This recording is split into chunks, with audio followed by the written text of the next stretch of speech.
السلام علیکم ورحمۃ اللہ وبرکاتہ نحمده ونصلی علی رسولہ الکریم اما بعد۔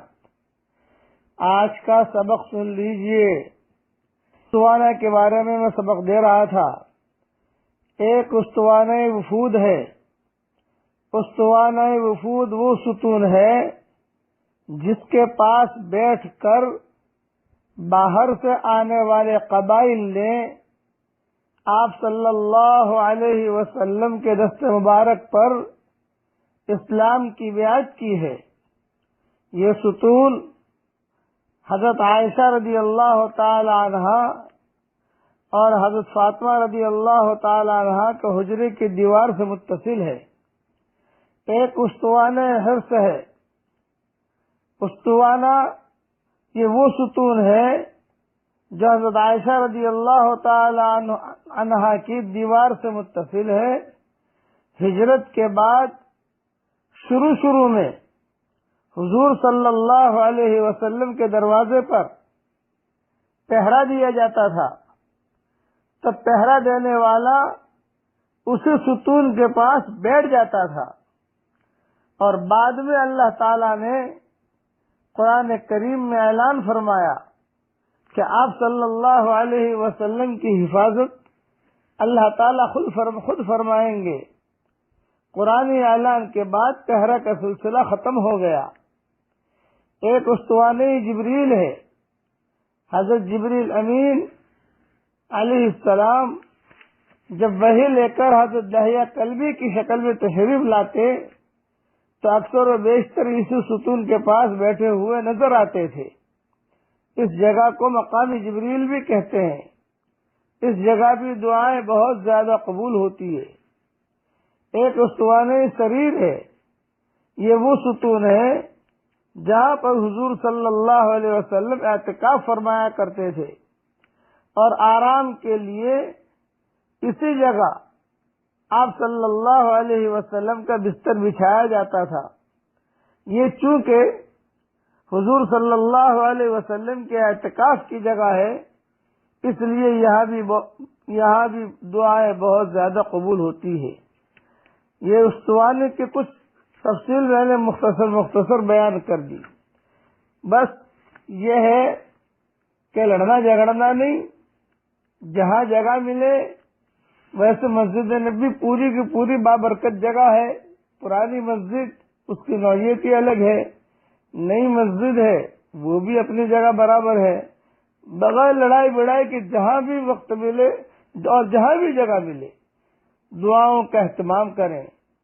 مدینہ منورہ میں خاص طور سے بہت ہی ادب کے ساتھ مدینہ منورہ میں زندگی گزارنی چاہیے، کیونکہ حضور صلی اللہ علیہ وسلم اور اکثر صحابہ اور کئی صاحب بقی میں کئی لوگ مدفون ہیں۔ خود حضور صلی اللہ علیہ وسلم بھی موجود ہے، صدیق اکبر بھی ہے، حضرت عمر کی قبر بھی ہے۔ اس لیے دعاؤں کا بہت اہتمام کریں، اور خاص طور سے ایک بات کا خیال رکھیں کہ دعا اللہ سے مانگی جاتی ہے۔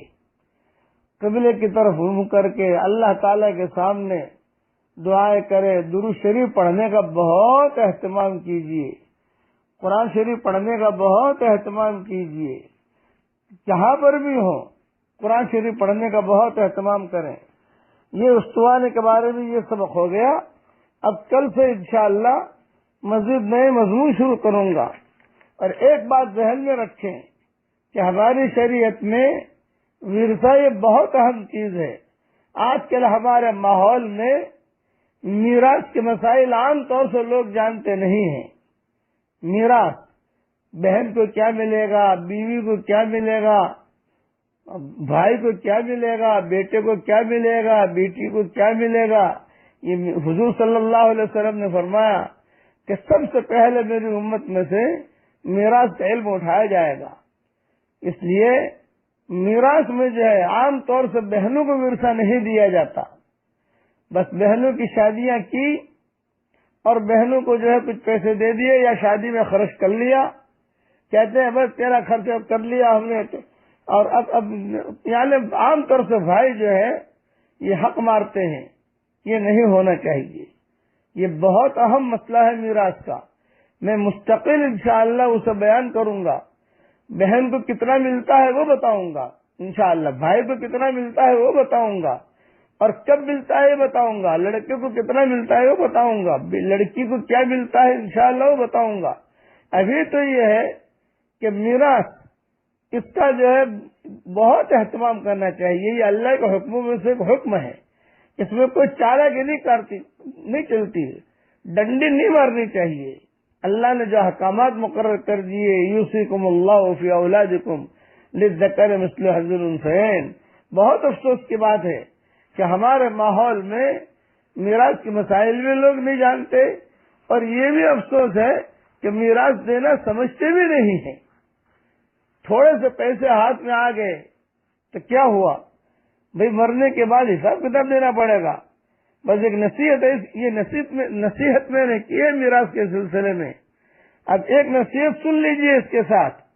نصیحت وہ سچی بات ہے جسے ہم کبھی غور سے نہیں سنتے، اور خوشامد وہ بدترین دھوکہ ہے جسے ہم پوری توجہ سے سنتے ہیں. یہ ہماری بہت بڑی کمزوری ہے. اس دن میراث کی نصیحت جو ہے میری یاد رکھنا، اور مجھے انشاءاللہ یاد دلانا میراث کے سلسلے میں کیسے میراث طے ہوئی، کیسے ورثے کی آیتیں نازل ہوئی. یہ سارا مضمون انشاءاللہ اپنے وقت پر بیان کروں گا. اس وقت ہمارے ہاں مدینہ منورہ میں تہجد کا وقت ہے. میں اللہ تعالیٰ سے دعا کرتا ہوں کہ اللہ جن کے میراث کے معاملے میں پیسے دبے ہوئے ہیں عافیت کے ساتھ، ان کا مال ان کو میراث کے اعتبار سے جو ان کا حق ہے اللہ ان کو پہنچوا دے.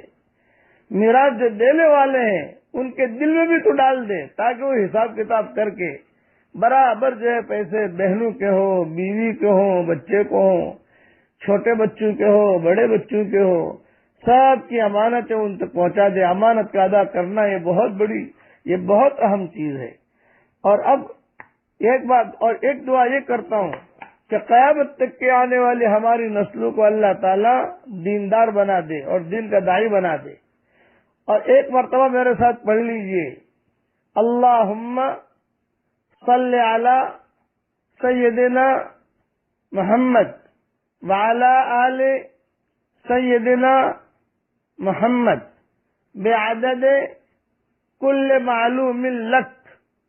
ایک مرتبہ پڑھ لیجئے، اللہم صلی علی محمد وعلی آل محمد بعدد کل معلوم لک، تاکہ کم سے کم ہماری زبان پر درود شریف آ جائے. کوئی نہ کوئی میں اس سے پڑھاتا ہوں کہ کوئی بھی ایک اچھی بات یا دعا ہماری زبان پر آنی چاہیے روزانہ. اللہ تعالی ہمارے ان سبقوں کو عافیت سے قبول فرمائے. اور انشاءاللہ میراث کے سلسلے میں مجھے خالی یاد دہانی کراتے رہنا. مضمون لمبے ہیں اس لیے بات لمبی ہو جاتی ہے. اللہ تعالی ہم سب کو عمل کرنے کی توفیق عطا فرمائے. آمین آمین. والسلام علیکم ورحمۃ اللہ وبرکاتہ.